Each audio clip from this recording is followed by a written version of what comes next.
Very good morning, viewers. Today we are going to study about sterile manufacturing that comes into the subject in hospital pharmacy, D Pharma, second year. So, students, we have studied in the previous lectures bedside pharmacy, hospital phlebotomy system, satellite pharmacy, all things. So, students, today's we are topic about studies trial manufacturing. Before starting the lecture, students, we should be first know about कि what is sterilization. Actually sterilize क्या होता है, sterilization क्या होती है, हम क्यों sterilise करते हैं, स्टरलाइज क्या होता है एक्चुअली फ्री फ्रॉम बैक्टीरिया। हम किसी भी प्रोडक्ट्स को, किसी भी हमारी जो केमिकल, जो हमारी जो प्रिपरेशंस है हमने जो बनाई है, हम उसको फ्री फ्रॉम बैक्टीरिया करना चाहते हैं। हम उसको free bacteria and free from fungal growth, microbial growth करना नहीं चाहते उसको, तो उसके अंदर ये चेक करते हैं कि इसके अंदर कहीं भी कोई बैक्टीरियल ग्रोथ वगैरह ना हो। तो वो सारी जब हम फार्मास्यूटिकल कंपनी में मैन्युफैक्चरिंग वगैरह करते हैं तो उसमें ये सारी चीज़ें आती है कि कैसे आप इसको स्टाइल करते हैं। So students, we studies about one by one. So move to the first slide, first part, that is slide products. What is slide products actually? क्या होते हैं? The products which are going to be administered using an internal route. ऐसे products जो हमें internal root से administered कराए जाते हैं इनटू द ब्लड स्ट्रीम और आवर बॉडी टिश्यूज, वो है हमारे स्टाइल प्रोडक्ट्स, वो हमारे सारे स्टलाइज प्रोडक्ट्स के अंदर आते हैं। सो स्टूडेंट्स, फर्स्टली अगर जो मैं बात करूं कि लर्निंग ऑब्जेक्ट्स क्या है, लर्निंग आउटकम्स क्या है, इसमें फर्स्ट है हमारा इंट्रोडक्शंस। डिफरेंस है इसमें एलवीपी एंड एसवीपी। एलवीपी क्या है, large volume printer, and SVP क्या है, स्मॉल वॉल्यूम प्रिंटर। फिर है इसकी एडवांटेज हम करेंगे, डिसएडवांटेज करेंगे, लेआउट करेंगे कि स्टाइल प्रोडक्ट जो है, जो आपका स्टाइल प्रोडक्ट्स है एरिया, उसकी क्या लेआउट है। फर्स्ट है आपका इंट्रोडक्शन। इंट्रोडक्शंस में क्या होता है, the sterile products are those dosage form which are free from microorganisms. Actually जो स्टाइल प्रोडक्ट्स होते हैं वो ऐसे प्रोडक्ट्स होते हैं जो कि फ्री फ्रॉम बैक्टीरिया होते हैं, उनके अंदर कोई भी माइक्रोबियल ग्रोथ ना हो, वो फ्री फ्रॉम माइक्रोऑर्गेनिजम्स होते हैं। इसके अंदर क्या क्या आती है चीजें, that include the parenteral part, ophthalmic part, irrigating fluids. फिर क्या है, the parental products are directly injected into the body। जो आपके पेरेंटल है पार्ट, वो आपके डायरेक्ट आपके इंजेक्टेड इनटू द बॉडी, वो आपके डायरेक्टली इनटू द बॉडी के अंदर वो इंजेक्ट होते हैं। The infection could be from living microbes and also from the microbial products such as toxins and pyrogens. जो आपके इन्फेक्शंस जो कॉज करते हैं living microorganisms and also from the microbial products such as toxins and pyrogens। Therefore, to direct their manufacturing by special technique called aseptic technique and to make them sterile।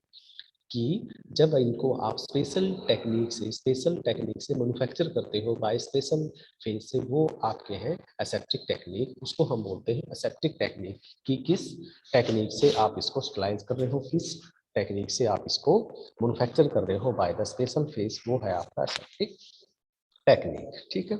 So move to the next part, वो है हमारा viewers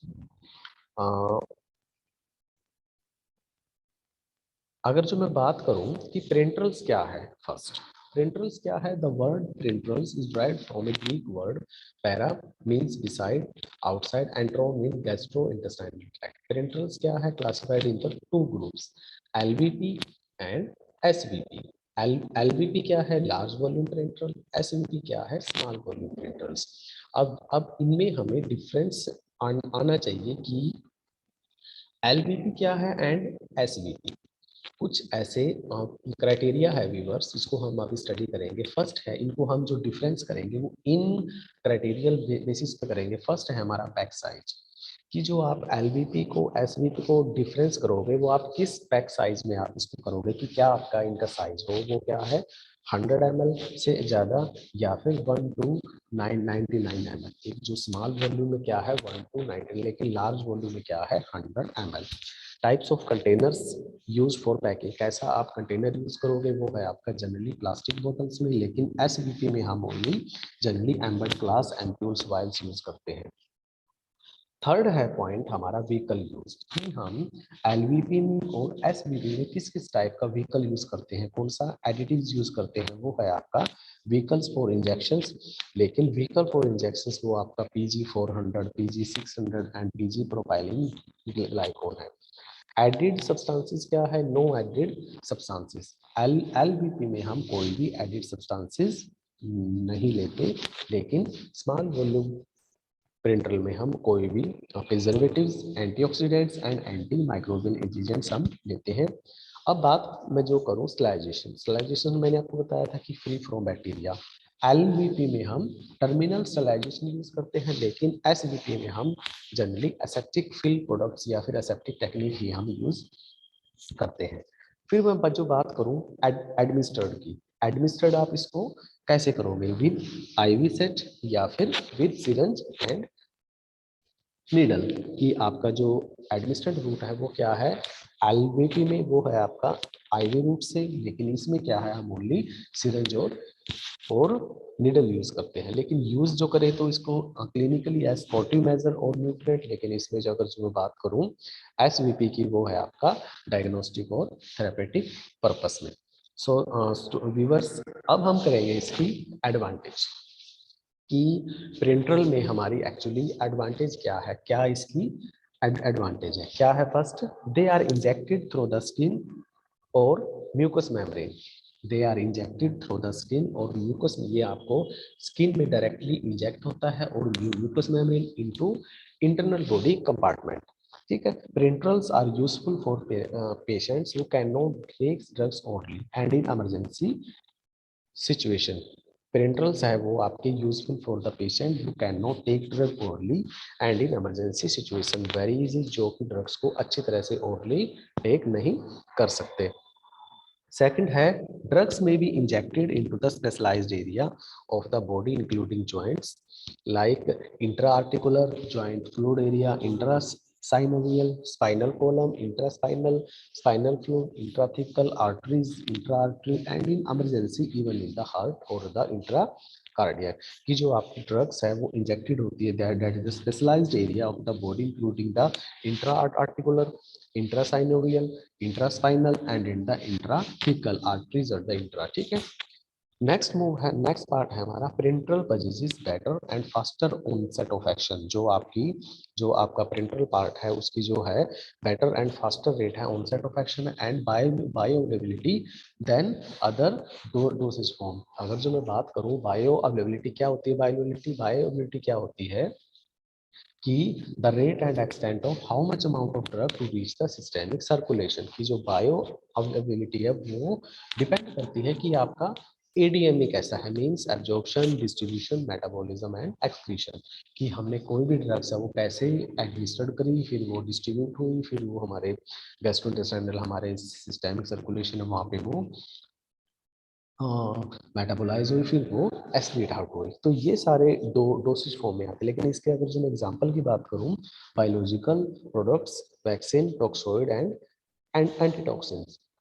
vaccine मतलब कोई भी, जैसे अब हमने इसकी कोरोना की वैक्सीन लगाई है वो बिल्कुल फ्री फ्रॉम बैक्टीरिया है, उसकी वाइल्स चेक होती है, वो चीजें। ठीक है, अब क्या है इसके बाद, ये आपके सामने एक स्क्रीन है कि आपको जो पीडियाट्रिक्स के केस में आप इंजेक्शन को किस साइड से आप मूव कराओगे, किस साइड से आप इंजेक्ट कराओगे। ये क्या है आपका इंजेक्शन फर्स्ट, ये है आपका इंजेक्शन साइड फर्स्ट, ये है आपका इंजेक्शन साइड सेकंड। इसके बीच में जो गैप है आप इसको वहां से इंजेक्ट कराओगे।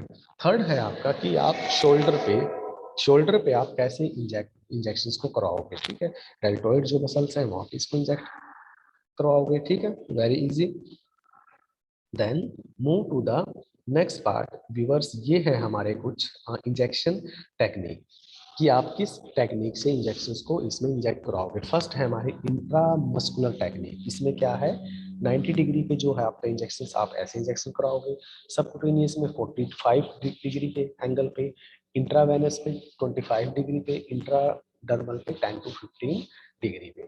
तो ये ये हमारे कुछ मेन फास्ट फेज थे, कि जो जिससे हम इंट्रा जो इंजेक्शन है कैसे किस टेक्निक से हम इनको फॉलो करते हैं, किस एंगल से हम इनको रिप्रेजेंट करते हैं, फिर ये इसमें इंट्रामस्कुलर में मसल्स में जाएगा इंजेक्शन, सबकुटेनियस में सबकुटेनियस टिश्यू में, इंट्रावेनस में वेन में, और जो हमारी डर्मल स्किन की जो लेयर है इंट्राडर्मल में, ये ओनली एपिडर्मिस जो फेस है।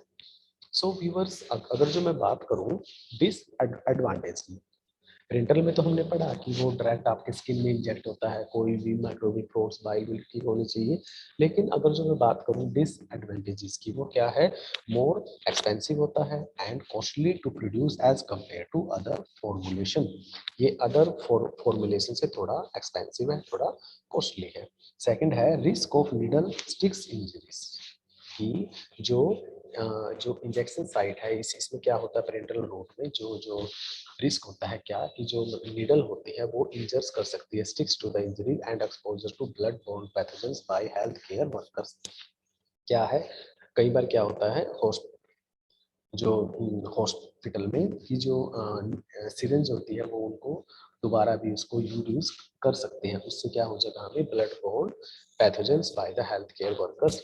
फिर है disposal of needles syringe and other infusion devices require special consideration, हमें इसकी स्पेशल कंसिडरेशन रखनी होती है। Improper injection procedures could damage to the patient nerves, tissues, veins and other blood tissues very easy. फिर है the presence of traces of physical chemical contaminant cause irritation to body tissue and also leads to degradation of the product due to chemical change when thermal sterilization is employed, means कि जो आपके physical chemical contaminates जो the presence of traces जो irritations cause करते हैं to the body tissues and also lead to degradation of the product due to chemical change when thermal sterilization is employed. अब है viewers आपका एक layout है।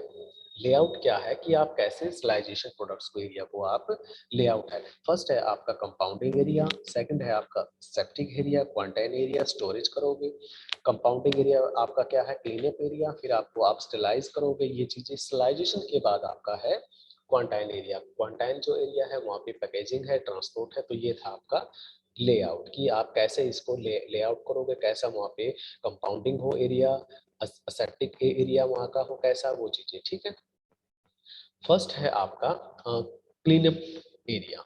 Clean जो आप इसको करोगे वो किस फेज में करोगे, फर्स्ट है आपका clean up area. Clean up क्या है, in such area cleaning and steaming of packing materials की जो आपके मटेरियल वो पैक हो चुके हैं आप उसको क्लीन करोगे, स्टीम करोगे and utensil is done.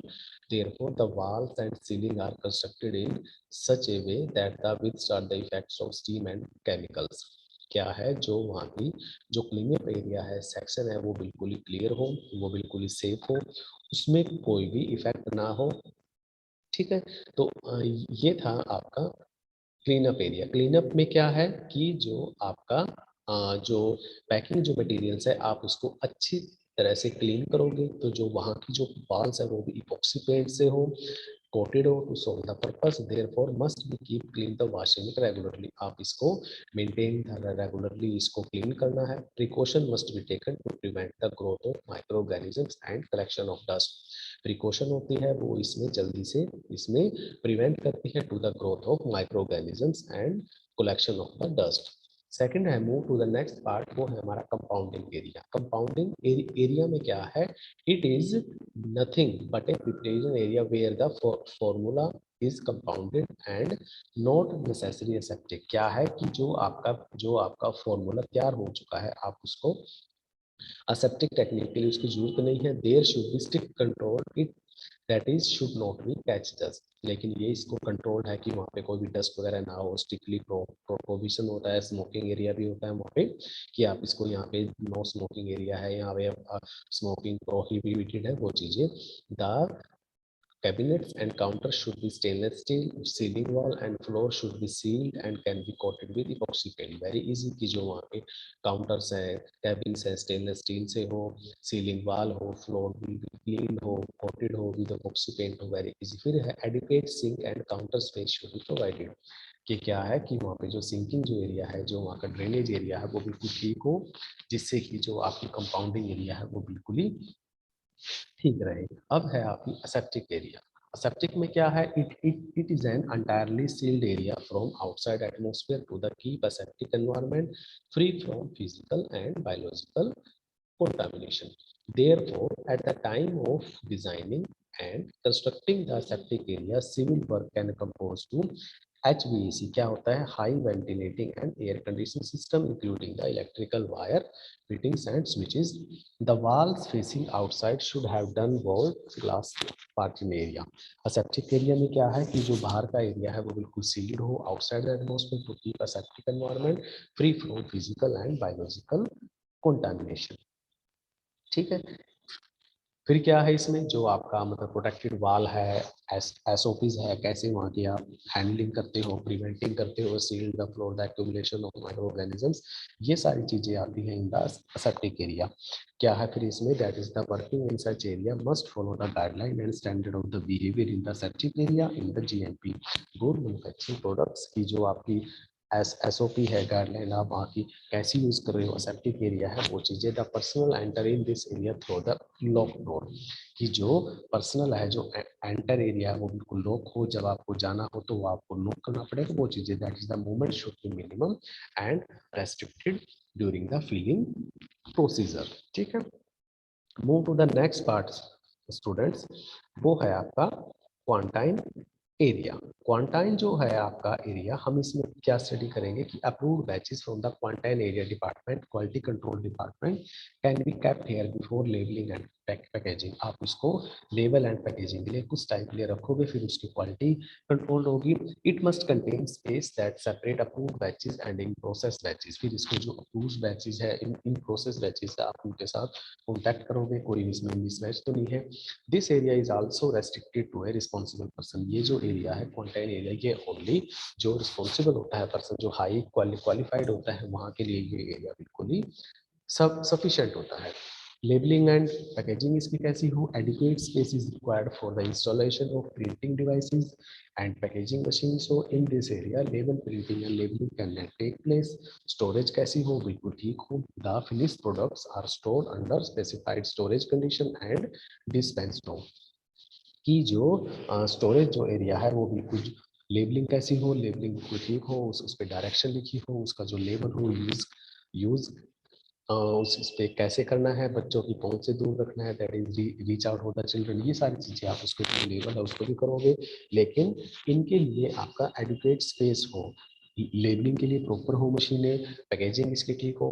Packaging क्या है, packaging machine device in this area label printing and label can be takes place. की वहाँ पर जो पैकिंग एरिया है वो बिल्कुल ठीक हो, पैकेजिंग जो कंडीशन उसकी ठीक हो, स्टोरेज एंड इट्स डिस्पोजल कि जो फिनिश्ड है आपका प्रोडक्ट, जो आपका रॉ प्रोडक्ट्स है वो बिल्कुल स्टोर हो under specified storage condition and dispense हो. ठीक है, सो Weaver this is my last slide, that is thank to you, thank you students, thank you, have a nice day. next जो मेरी क्लास होगी, नेक्स्ट जो मेरी होगी वीडियो, हम उसमें करेंगे पार्ट बी का, उसमें करेंगे next part. Thank you viewers, thank you, have a nice day.